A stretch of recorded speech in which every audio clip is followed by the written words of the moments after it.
Welcome to week 3 of the Q&A at Yahoo Fantasy Football here on a beautiful Friday afternoon. As always, I am your host, John Daigle of Establish the Run. And while those questions begin filtering in, not just start sit, even though that's what people tend to ask on a Friday afternoon, I do always like to start the top of the show with some overarching big picture thoughts that hopefully help everyone moving into the weekend. Usually that's a takeaway from Thursday night football, but this past weekend for Thursday night football, honestly, I don't think we learned much. Not much to discuss from there. We may have learned Keon Coleman is droppable in 10-team leagues, someone we did bank on and being a sleeper, but the target tree instead it continues expanding for Buffalo, so not much to think about there. Instead, let's begin with a few buy-sell thoughts heading into Sunday. And I want to begin with a player I am buying in Jaylen Warren. Very encouraged from Jaylen Warren's matchup just last week. 54% of the team's backfield touches in week 1. Then he goes on to earn 67%, a massive bump of the backfield touches in week 2. Not only that, but in this matchup in particular, the Patriots have allowed the fourth most receiving yards per game to enemy running backs. Kenneth Gainwell is not a player who has stuck around really at all for any kind of role outside of a sprinkling of touches. And while Jaylen Warren is an individual who has been treated as Pittsburgh's satellite back a majority of the time and has never earned a workhorse role, it really seems as if that's what we're headed for, especially given Aaron Rodgers' commenting and complimenting Jaylen Warren heading into week 3 and what he's capable of doing, both in pass protection and when he gets the ball out of his hands underneath. Aaron Rodgers, of course, is averaging a league-low 4.3 air yards per target, which naturally means he gets the ball out in front of him. And who's in front of him a majority of the time? None other than the running back and, of course, Jaylen Warren. So I like buying Jaylen Warren right now before his share of the team's touches increase even further potentially. A player I'm selling may be hard to listen to, but I still believe Egbuka is sun running. And if you're 0-2 with that type of player, it's almost a disservice to yourself to not shop him around, especially given the output right now. Egbuka is one of only 4 players in the league who's tied with a league-leading 3 receiving touchdowns. But more importantly, look at the peripherals behind that. Egbuka has a 19.8% target share to Mike Evans' team-high 28.5%, a wide margin. But it's Egbuka who has 16 more fantasy points than Evans, all because he's scoring touchdowns. And as we know, touchdowns are the least consistent and thus least stickiest stat we should chase week to week. Once you factor in that Chris Godwin is also reportedly eyeing returning here, if not this week, next week, maybe 2 more games down the road, the fact is we're about to add someone else who can eat targets into this tree from Baker Mayfield. And then we ask what happens if Egbuka doesn't score touchdowns then. I get concerned. So I'm at the very least, again, especially if I'm an 0-2 team with Egbuka, seeing what I can get for the return on my investment. Dangling that carrot out to managers in my league and asking, what can I possibly get in return? And I would imagine right now that includes multiple starters, which if you are 0-2, most likely a skill position and flex player is going to help much more than Egbuka. And finally, before I dive into the questions here, a position I want to pivot from this week is the Giants offense altogether. I'll put a caveat, an asterisk on Malik Neighbors because he's the one that doesn't go away, as he showed us last year, from the machination of Drew Lock, Daniel Jones, and Tommy DeVito. Malik Neighbors elevates his quarterbacks and continues being a top 10 receiver regardless of who's throwing to him. Right now, Neighbors leads the NFL in targets, receiving yards, air yards, and end zone targets. He's produced now in his first 17 career games, 123 catches for 1,440 yards and 9 touchdowns. And he hasn't seen fewer than 8 targets in any game since his career debut last year, week 1. That's how great Malik Neighbors has been. And I'm not worried about him on Sunday night against the Chiefs. But I do think Russell Wilson's performance against the Cowboys in week 2 elevated the expectations of what we should get used to seeing this Giants offense do. And I don't think that's the case as soon as Sunday Night Football. Dallas let Russ go unpressured on 78% of his dropbacks. That's what that pass rush is without Micah Parsons, one that genuinely does not reach the quarterback. And when he was operating from a clean pocket, Russell Wilson threw for 398 yards, 11.7 yards per attempt, and 2 touchdowns. But here's the difference between the Cowboys offense and Steve Spagnuolo's unit that's about to face Russell Wilson, the Giants offense in Kansas City, is that the Chiefs right now are leading the league with a blitz on 44% of their defensive snaps. And it's not just the fact that Russell Wilson is now going to be playing with a 5th-round rookie at left tackle, assuming Andrew Thomas is ruled out, because James Hudson got benched after having 4 penalties on their opening drive last week. But it's also the fact that against the blitz this year, Russell Wilson has been terrible. 24th in yards per attempt at just 6.7. So if we're going to get a shoddy offensive line attempting to protect for Russell Wilson against a defense that's going to send an extra pass rusher frequently, we should not expect Russell Wilson to succeed through the air as he did against the Cowboys. Not only that, but I believe that struggle for the Giants this Sunday night is going to trickle into their backfield with Cam Skattebo and Tyrone Tracy. Cam Skattebo did get a bump in usage last week, 54% of the team's backfield touches over Tyrone Tracy. But in this matchup, both players are nothing more than RB3s at best, RB4s most likely, all because we've seen what the Chiefs defense can do in their front 7. Prototypes, specimens, like Amarian Hampton and Saquon Barkley combined for 37 carries, 136 yards, and a single touchdown, 3.6 yards per carry against this Chiefs front 7 this year. And now we're talking about a committee for an offense we expect to struggle. Tyrone Tracy still has a high floor because of those receptions we always talk about for fantasy football. Receptions are actually worth 1.5 points in fantasy football, and carries are worth 1 point.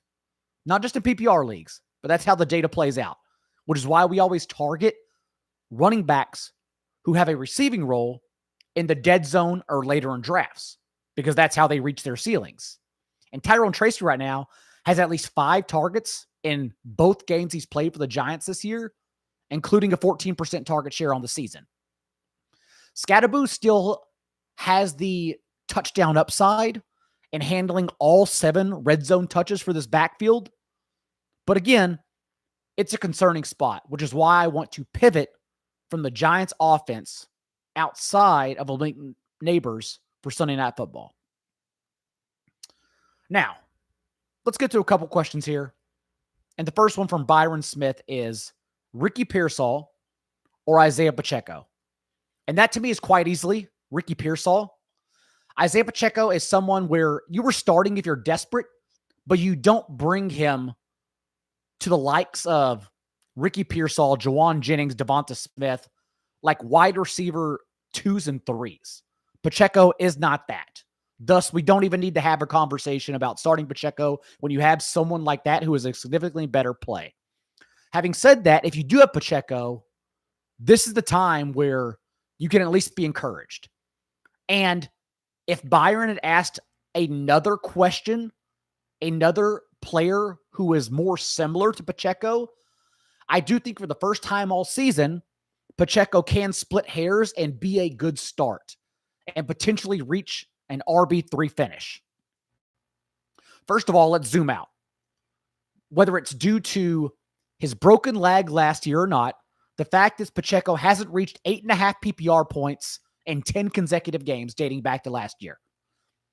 You probably shouldn't have drafted him at his ADP. This was what we discussed at Establish the Run. And you certainly shouldn't have started him in any game to this point of the season, knowing all of this. And we talked about that together in week 1 when I was asked an Isaiah Pacheco start-sit question. How I'd rather sit him on the bench because his range of outcomes included being a benchable player or his ceiling RB2. Clearly, it went that former direction. But I will say, what gives me at least a bit of hope for Pacheco in this game is that to this point, the Chiefs have played the Chargers and the Eagles. 2 defenses ranked top 16 in the league in EPA per carry. An efficiency metric I'm sure you've heard both Matt Harmon and Nate Tice discuss on these very airwaves when they discuss whether it be football on the field or this dumb little game we play in fantasy football. But then you look at what the Giants have done in allowing Bill Krosky-Merritt to reach 82 yards and a touchdown, and Javonte Williams last week to have 18 carries for 97 yards and another touchdown. And the Giants are actually 31st, next to last in the EPA per carry. So on paper, at least, this is a spot that makes sense for Pacheco to be an RB3. And if you're splitting hairs with players, Pacheco probably gets the matchup lean. But ideally, I do not want to start him when I have a wide receiver 2 or 3 or a significantly better running back like Jaylen Warren or Ramondre Stevenson, even Bashal Tutin, players we have more confidence in. I don't want to start Pacheco. This is the game we leave him on our bench if we have better options, cross our fingers and say, please break out. Otherwise, he's droppable on Monday morning. Panda Moose asks, drop Travis Hunter or Cam Skattebo for Chris Godwin. And I'm not there yet. As we talked about Chris Godwin returning, it's also going to be a slow ramp up, I'm assuming. We don't know anything. But I'm assuming it's going to be a slow burn. And that you can't actually start Chris Godwin 1 to 2 weeks after he's activated because he just won't get enough snaps. But what he will get enough snaps to do is cannibalize everyone around him. So, Godwin, if you want to drop Travis Hunter, that's fine. But again, that is a move to me that you're thinking about beyond week 8, because I can't imagine a scenario where for the next month, Chris Godwin's startable, because we're still padding for his ramp-up process post-injury, which is why drafting injured players, or in this case, picking up injured players, is always a finicky subject because the start-sit headache does come along with it in managed leagues. Rentzias, I'm going to go with, ask, traded Odunze for Brian Thomas. Is that a good trade? I think it's an even trade. I think Brian Thomas has the highest ceiling, but it's not as if Odunze has done anything that makes him worth trading for a fringe wide receiver 1 like Brian Thomas. So I think it's a redundant deal, honestly. Odunze, for instance, his 2 career-high target shares from his rookie season have already been matched. They've already been eclipsed in his first 2 games under Ben Johnson. Odunze is used exactly as we wanted him to be, with a completely different route tree and being targeted heavily from an offensive guru. So Odunze is not someone I would necessarily try and go out and trade. But also, Brian Thomas's usage is one that we should buy low on. Again, a position for position deal, not necessarily what I look for, given that you're then nitpicking if you're upgrading the same position. So you're really just replacing that player on your team. But at least for Brian Thomas, who obviously does not come to fruition just yet, we know he has a team high 19 targets. The next closest on the team, Travis Hunter, just 14 targets. So you would imagine, since the rest of the offense is pieced together well, and Trevor Lawrence, albeit being inaccurate, lopping off 2 yards from his depth of target last year, which suggests, by the way, going from over a 9-yard depth of target to roughly 7 yards downfield instead, that leaves easier completions, thus the chains move, and we have more plays, and it leads to more yards and more scores for this offense in Trevor Lawrence. And that's what Liam Cohen has done, is make life easier for Trevor Lawrence. Lawrence continues making it harder for himself, but Liam Cohen is trying, and he's on the right path. It just hasn't come to fruition for Brian Thomas just yet. So, did you make the wrong trade? I don't know. I think it's pretty even, to be honest, because I like both Odunze and Thomas as fringe, low-end wide receiver ones for the rest of the season. Start Mariota or T-Law or Darnold or Wentz, and that's easy because Marcus Mariota should be a low-end QB1 this week. That's a very easy question. You should start Marcus Mariota over Jake Browning as well in one quarterback leagues. Jake Browning is untouchable the next 2 games in one quarterback leagues, given the options on the waiver wire. Mariota came off the bench last year for Jaden Daniels when he got injured in a game. 11 carries, top 10 quarterback finish, and threw for 2 touchdowns with a 78% completion rate. This is one of the softest spots in the league against the Raiders secondary, so Mariota, as a rushing quarterback, quite easily a player to pluck and start if you are going through the quarterback injury Armageddon. Greg Man Veer asked, Wan'Dale Robinson or Calvin Ridley? And I would personally go Calvin Ridley, if only because I'm not buying what Wan'Dale Robinson's selling. Similar to Marquise Brown last week, and we talked about this, Marquise Brown goes out in week 1. He has a 42% target share, and he reaches 99 yards on 16 targets. A pitiful performance, honestly, on 16 targets. Everyone rushes to the waiver wire to get him, and I get that to have a high floor player if Xavier Worthy's out. But earning 42% of the team's targets, that's never been Marquise Brown. So we never expected it to happen last week. And that's what's happening with Wan'Dale Robinson, is that, again, we don't know anything. So perhaps Robinson is going to now be a guy who gets downfield. But the thing is, that hasn't been the case for his entire career. First off, look at how he was used in week 1. Wan'Dale Robinson had quite literally a 3.3-yard depth of target. Was only targeted basically in front of the line of scrimmage. Now fast forward to what happened last week, and he had a 16.7-yard depth of target, which was 5.2 yards deeper than his previous career high mark. So basically, do we think Wan'Dale is going to have another career high mark in getting targets downfield? And considering we have a 3-year resume, I'm going to say no.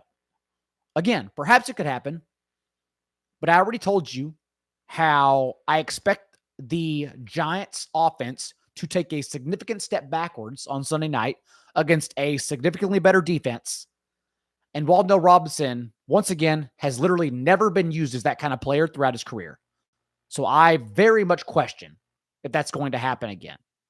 So I would start Calvin Ridley instead. Kevin Wynn asked Brian Thomas or Garrett Wilson. No, though I don't mind Garrett Wilson for everything I just mentioned about Brian Thomas, and given the fact that it's Tyrod Taylor under center, I think it is easily Brian Thomas over Garrett Wilson this week. Archer Roberts says, Scattaboo or Travion Henderson and PPR. And quite honestly, I just don't think you can start Travion Henderson, RJ Harvey, or Amarian Hampton this week until we get better usage. Speaking of the rookies, Travion Henderson blew a couple pass blocks, basically got iced by both Ramondre Stevenson and Antonio Gibson. If he were to get pulled off the bench, Henderson, and get more touches, that would be wonderful, but that's not something we can project for. So for the time being, it's impossible to use those guys. Even Amarian Hampton, week 1, 89% of the backfield touches. Week 2, we knew Najee Harris would be ramped up in his second game back from his offseason eye injury. We do not expect him to out-touch Amarian Hampton altogether and sink Hampton all the way down to 49% of the team's backfield touches. And then, of course, the other rookie everyone's upset about, RJ Harvey, who has had a stagnant role, but that's not good, considering J.K. Dobbins has 14 and 16 carries in the first 2 games. RJ Harvey, just 25% of the backfield touches. And similar to the Antonio Gibson, Travion Henderson conundrum, Tyler Bidet is the pass-catching back there with a route on 25% of dropbacks. So until we see confident usage and a trend from all 3 of those guys, Amarian Hampton, Travion Henderson, and RJ Harvey, they are 3 players I am not trading because I do believe they win your leagues from week 8 on in the second half of the season. But they are players also who, relative to your situation, are RB4s, and most likely you cannot start until the bye weeks. Again, unless we see a trend that suggests otherwise. Byron also asks, should I keep Christian Kirk or Najee Harris or drop one for Tootin, and if so, which one? And yes, Spatial Tootin is a player that shouldn't be available on any waiver wires. I didn't even touch on him in the waiver wire that I write at Establish the Run every Tuesday morning because he should be rostered everywhere. He's rostered in over 50% of Yahoo leagues. We saw this committee that was 4-headed in week 1 trade Tank Bigsby to Philadelphia, and thus Tootin then got a bump in usage in week 2 and only a 3-headed committee with 35% of the backfield touches. Also, watch that red zone run that Tootin had and watch him break ankles as quite literally the most explosive running back to test at the combine since they actually began testing running backs. That's who Tootin finished as and profiled as after Indy's NFL combine. Given the schedule for Travis Etienne, which we talked about last week, I do expect Etienne to lose more and more work as we move along over the next month because he is not the type of athletic specimen or player that can be better than an elite defense. But Tootin is, especially if Etienne's struggling. So not only do I believe Tootin is a flex this week, but he is a player I expect to emerge in the next month as Jacksonville's RB1. He should be added everywhere. And in this case, you just drop the running back in Najee Harris, who does not have even close to the same ceiling as Tootin. Joe Crisk asks a defense question, and it is, are you starting the Packers or Seattle? And it's probably the number 1 and number 2 defense on the week, so I wouldn't think twice about it. We don't like to waste our emotions and time on marginal point differences because you're just never going to get it right. So start the Packers against Joe Flacco. I think that's pretty much all you need to know. Jonathan Reardon needs a flex between Travis Hunter, Josh Downs, Zach Charbonnet, who might not play, Darnell Mooney, or RJ Harvey. And for this one, I believe the answer is Travis Hunter against the Texans. No. It is either Travis Hunter or Josh Downs, who just led the Colts in targets last week. But I still believe Travis Hunter has a higher ceiling, similar floors, but higher ceiling than Josh Downs, who everyone wanted to drop after week 1 because everyone's impatient. So I will start Travis Hunter out of that bunch. We don't know about Charbonnet, so I can't answer that question. Dallas Lamb traded Chase Brown and Jordan Mason for Bucky Irving, and then traded Bucky for Gibbs. So basically, you traded Chase Brown and Jordan Mason for Jahmyr Gibbs, and I think that's a win-win trade, where the player who traded essentially Jahmyr Gibbs and the player who traded Bucky Irving, they needed 2 starting running backs, which they got in Chase Brown and Jordan Mason. And you were deep at running back, so you were able to trade Chase Brown and Jordan Mason and upgrade at that position. And those are my favorite kind of trades because you shouldn't try to lowball managers in your league. Everyone has that guy in their league that lowballs, and you shouldn't even decline or counter their trade. You should leave it up because that makes them even more mad. Just antagonize them, let them know they're idiots and offensive, and leave the trade up because that will make them even more mad, and that's what they deserve for trying to lowball instead of going straight to the point and offering win-win trades. That's the quickest way to get a deal done.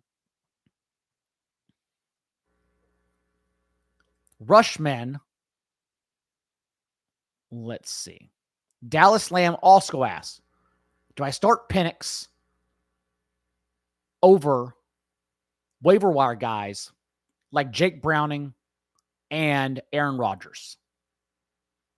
It depends, obviously, who is in your league, because 1 quarterback, 10-team leagues, even Daniel Jones was available in a majority of leagues.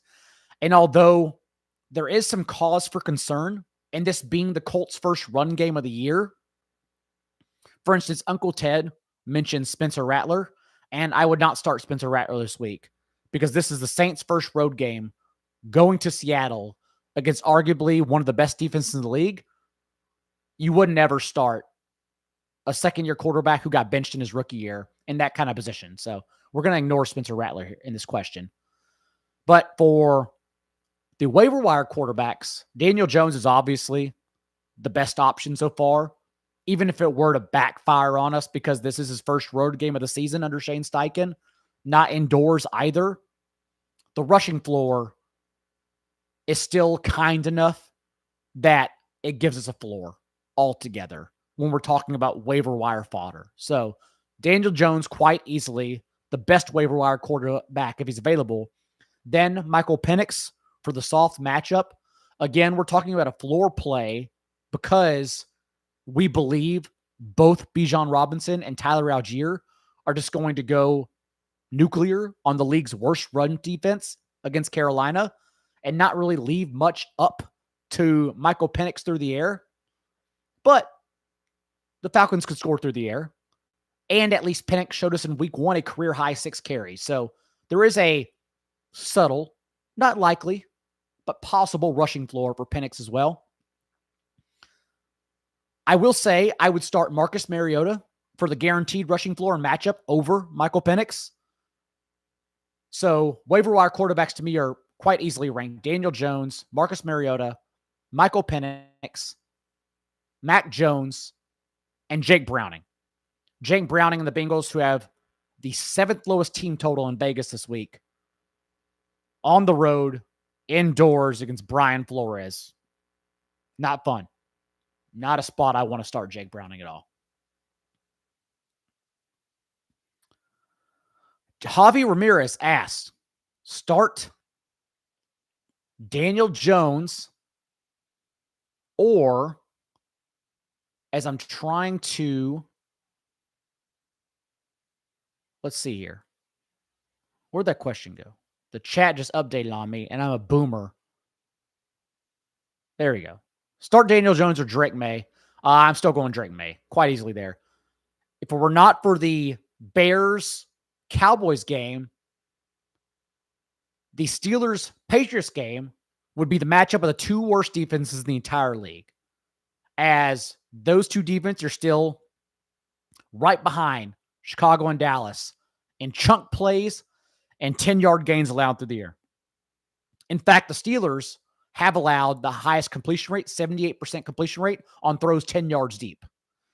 And May is clearly adding a rushing floor in both games so far. So it's May over Daniel Jones. Daniel Jones hasn't earned that right yet. Alex Sanchez asks, trade away Pollard for Caleb Williams and Travion Henderson, and that's fine. Not that you necessarily need Caleb Williams. This is a good trade in a Superflex league because you would want Caleb Williams' rushing floor. But really, it's about who we expect these players to be in the second half of the season. And so right now, in a Superflex league, the Caleb Williams-Henderson side is usable. Maybe not as usable as Tony Pollard, but usable still because you can flex Caleb Williams.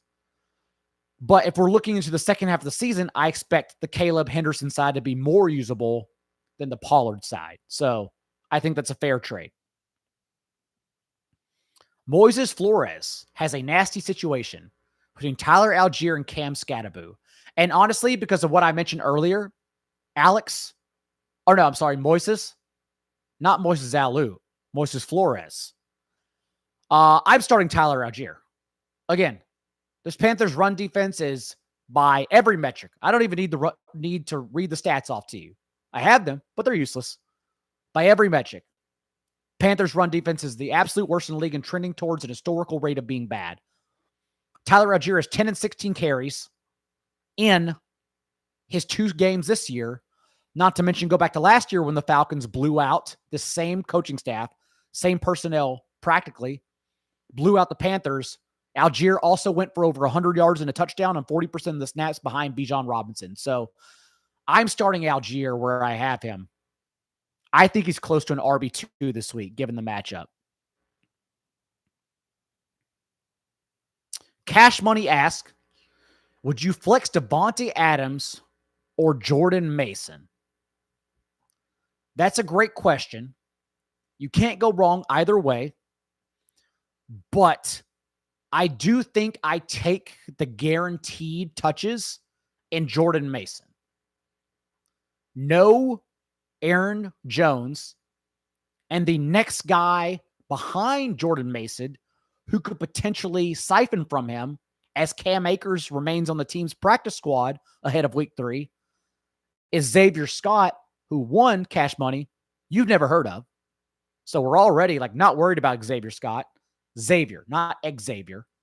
But also, Xavier Scott was a 2023 undrafted free agent who had a good preseason. And I always like it when undrafted free agents make 53-man rosters because they're such long shots. It's a miracle. So it's great for those guys. It's great for their families. Love to cheer that situation. But Scott is not someone who's going to take touches from Jordan Mason. So 20-plus touches for Jordan Mason against a bad offense without Joe Burrow and one of the league's worst defenses, I think is quite easily the play here. Omar Corey asks, Chuba Hubbard or Jordan Mason? And it is still, to me, Chuba Hubbard, who I was wrong on, actually, coming into the year. I skipped over that entire tier from James Cook, honestly, all the way until Jaylen Warren. So I didn't want Kenneth Walker and Aaron Jones and those guys, James Conner, David Montgomery. I didn't want any of those guys. The receivers, in my opinion, were better than those running backs. And for the most part, that analysis and assessment was correct. But it did include a few big misses. James Cook, who's running hotter than the sun on touchdowns, and I'm wondering when he's going to regress. But James Cook was wrong so far. And Chuba Hubbard was the other one. And Hubbard was honestly one I thought was pretty easy just to ignore, given that he was only the team's pass catcher because they didn't have another pass catching back. And what does Dave Canales do this offseason? Go out and not only get Rico Dowdle in free agency, but they draft Trevor Etienne to be the team's pass catching backs. And instead, what's happened is that Chuba Hubbard's 10.5% target share from last year has increased out of nowhere to 12.5%. So Chuba Hubbard's basically also playing a negative game script. So Chuba Hubbard is still a good play. And this is a good situation. I'm actually going to look at my rankings for you real quick on establishtheRun.com. Rushman, Omar, I should say, because I bet I have them back to back. Let's see. I have Chuba Hubbard.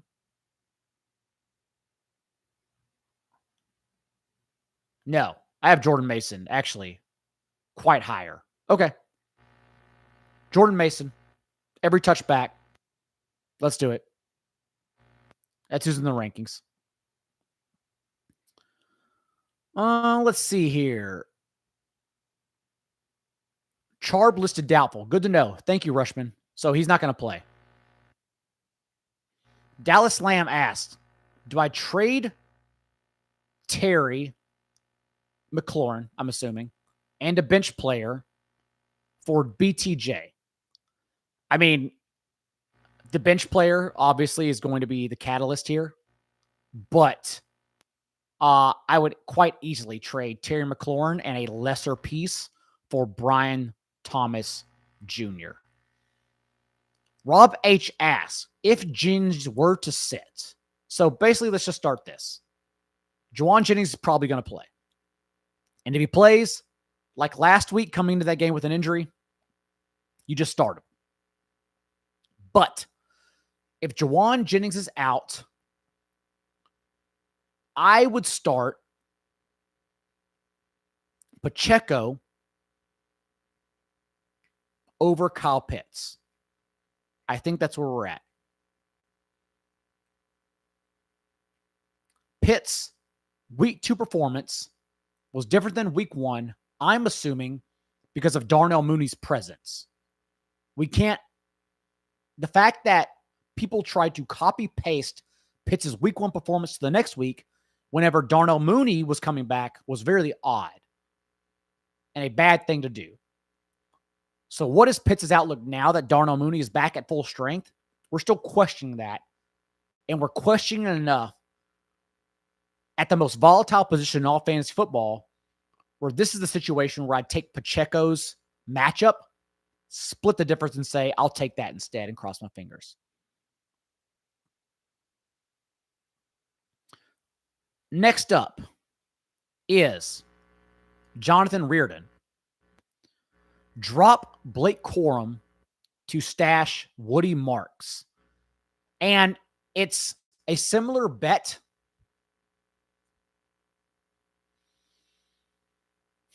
And we're splitting hairs again. I think I would pick up Woody Marks, given that the Rams still gave Kyron Williams $23 million this offseason guaranteed to return as their starter. It was announced as a 3-year deal. It was actually a 2-year deal. They can get out of it even this offseason and save money against the cap. So even it could have been a 1-year deal, honestly. But he got $23 million guaranteed to play this year. That's what's important. So I still think there's that incentive there where Kyron Williams is not going to lose his job altogether, whereas Nick Chubb quite easily could. Even Nick Chubb's go-ahead 20-plus yard touchdown in the fourth quarter against the Bucs, it was completely untouched. It was something that any running back on that roster could have done. Like, literally go watch it. Untouched by any defender. Reached for him, couldn't even touch his shoulder pad. So, Woody Marks looked good in his first game with Dameon Pierce healthy scratched. I would hope that explosiveness leads to more touches, because then that's how Woody Marks earns a 50-50 timeshare, if not a majority of the touches eventually. So I'll stash Woody Marks over Blake Corum. Let's see here.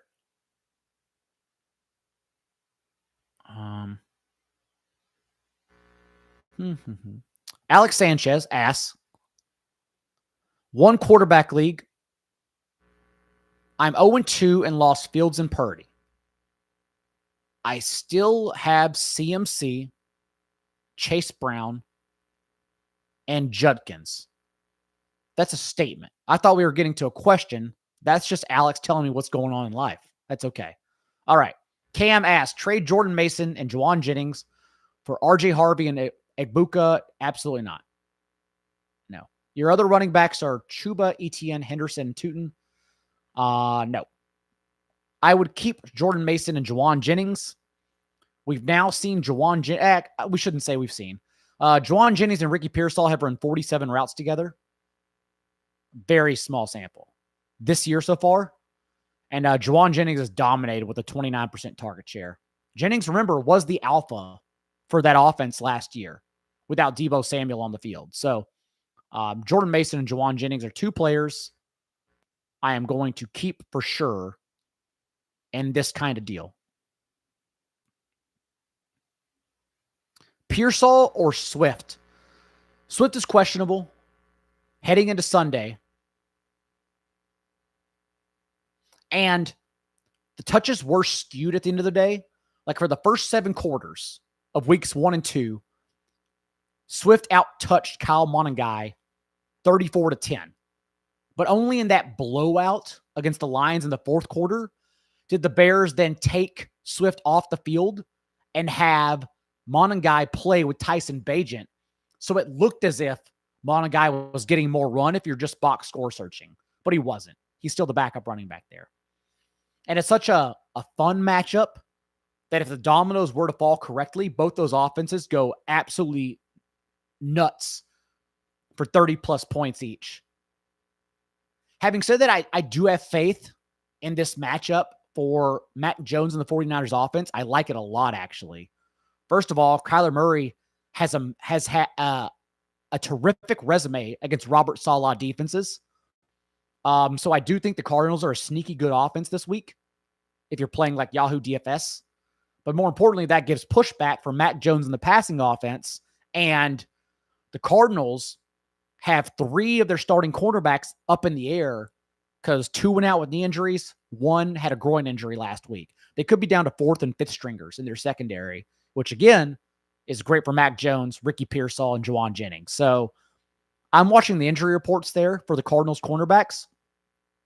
It's close, but if Swift plays, I'm just going to go ahead and say in that kind of matchup, I'm going to take the touches. Wouldn't shock me if Pearsall had 100 yards and a touchdown, but I'm going to take the Swift touches.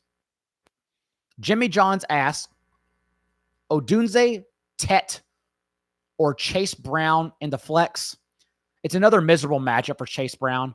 He's going to continue getting every touch. He has all but 2 touches for the Bengals backfield. The thing is, everyone didn't notice this. Chase Brown last year was one of the league's least explosive running backs. Look at every single metric across the board, and he was outside the top 30. Broken tackles, yards after contact per attempt. He's not explosive at all. But the one skeleton key for fantasy football is touches. And Chase Brown got every touch for an offense that reached the red zone at league high rate last year. Now, what is Chase Brown's ceiling? And it's very clearly not anywhere close to as high because it's Jake Browning instead of Joe Burrow and an offense that's not going to reach the red zone as much. In fact, you can just replace Chase Brown with Javonte Williams because Javonte Williams is this year's Chase Brown.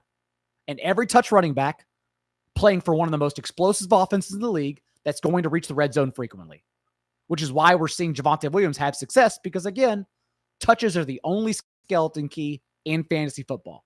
And that's what's happening for Javonte right now. So Chase Brown, I'm starting here. But that is unfortunate because Odunze and Tet are very good plays. PPR, flex, rank the following. Jalen Warren, Garrett Wilson, Travis Etienne, Jordan Mason. So I think it is Jordan Mason, Jalen Warren, Garrett Wilson. Jaguars running backs against the Texans, rush D. you do not want to play. Not that Etienne's like a terrible play, but he's not Jordan Mason. That's very easy. And I think the matchup is just good enough for Jaylen Warren, who, again, we have not seen his ceiling yet, and I think it comes in this easy matchup for him, that Jaylen Warren is a better play than Travis Etienne. So that, to me, is the answer.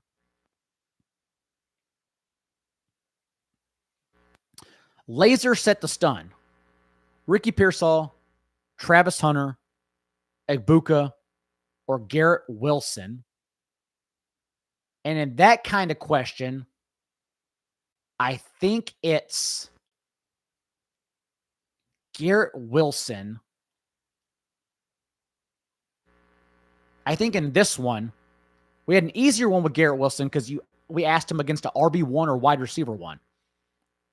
But all these guys are much lower than Wilson.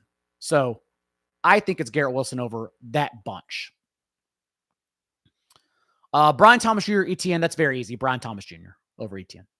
Very easy.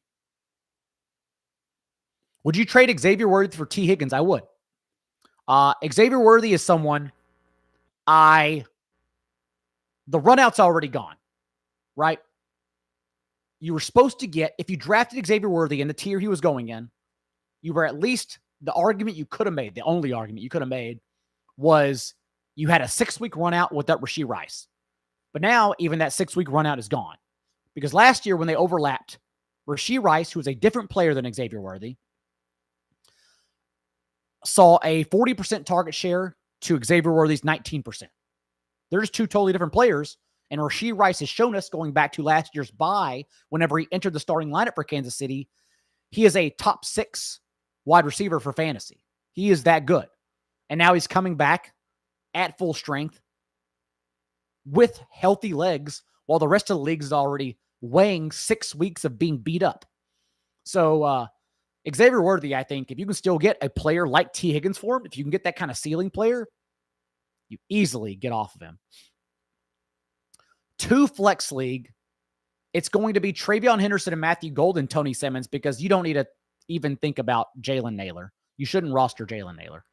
Unless it's like for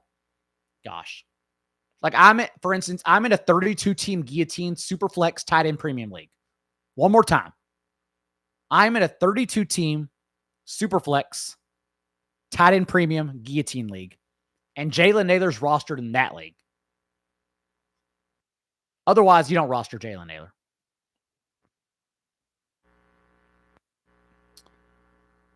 Lost Burrow. Henry Odom did. Who should I pick up off waivers? May or Goff? And in this situation, I want May for the rushing floor.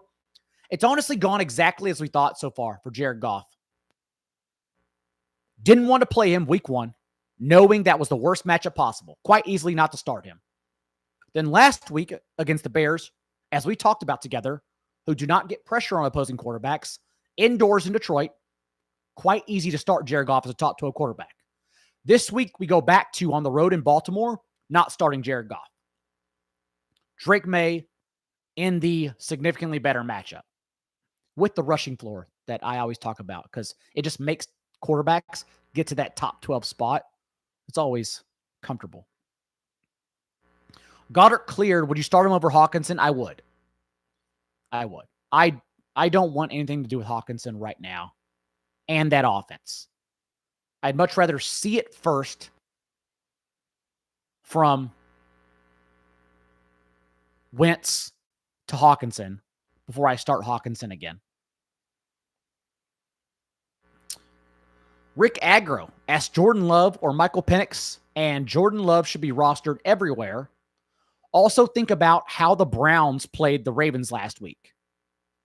The Browns' run defense and Mason Graham were so good that they made the Ravens throw the ball because Derrick Henry had no chance running against them.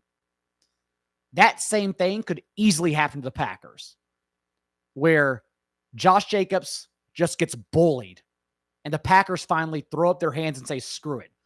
Jordan Love leads the league in air yards per target. Let the guy drop back and just launch it to Dobbs, Wicks, and Golden, and let's see what happens. So I think Love is in a pretty fun spot. That doesn't look fun, but it could be fun. Rate Isaiah Likely rest of season. And this is going to be the last question for me because Nicholas P., Tyler Warren, or Ferguson, don't ask questions like that. Come on. You drafted Tyler Warren. You're starting Tyler Warren every week. We don't ever need to ask about Tyler Warren ever. We start him every week and you're happy. So, last one for me. How would you rate Isaiah Likely rest of season? And I think it's similar to Harold Fannin in that we should expect the target tree, the pendulum, to swing often. And it's honestly too deep right now to where you could confidently start Isaiah Likely every single week. But Mark Andrews has performed so poorly so far. Think about it. Without Isaiah Likely, Mark Andrews has an 8.1% target share. Nothing. That maybe, and Andrews did this last year for the first month of the season. He was dropped in a lot of leagues, then came back and just scored touchdowns, right? So it could happen again. Andrews may not be going away, but maybe this is the time, given that he's shown nothing with that Isaiah Likely to begin the season. So Isaiah Likely's ceiling case is a low end tight end 1. The weekly case, the most reasonable outcome, I think, is being a streamer. But having an explosive streamer and one of the best offenses in the league is perfectly fine. Because you can look at the market and Vegas sports books. We do all the analysis and talk about it on this show weekly. We could pick the right matchups at least where we want to start Isaiah Likely. That doesn't mean that he scores points, but we know when we would want to start Isaiah Likely. And that's a process I'll at least comfortably take when you're talking about other tight ends that are currently available on waivers, because Juwan Johnson, Harold Fannin, those guys are gone. It's now left with strictly streamers in Jatavian Sanders, Theo Johnson, Jake Tonjes, those type of guys. And Isaiah Likely is certainly better if the dominoes were to fall correctly than all of those individuals. I'll be back Monday at Establish the Run with a waiver wire column. Until then, thank you everyone for tuning in. And we will be back next week here on Yahoo for the Week 4 Q&A. Good luck. And remember, be a little bit kinder than what's required. We'll see you next time.